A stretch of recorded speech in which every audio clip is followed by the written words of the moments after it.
Poema a Nossa Senhora da Saúde. Hoje é um dia especial, dia de celebrar a festa de Nossa Senhora da Saúde, que a todos se faz lembrar. Tacaratu está em festa. Foram celebradas as 9 noites, em honra à Virgem tão venerada. Estou aqui unida em oração, pedindo a Deus e a Nossa Senhora da Saúde por sua intercessão. Petrolândia e várias cidades estão sempre presentes neste lindo momento de fé e nesse exato momento inaugurando o monumento. Floresta com a sua devoção, unida com o povo de Petrolândia em uma grande procissão.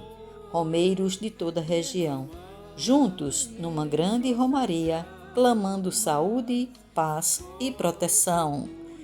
Viva Nossa Senhora da Saúde! Rogai por nós.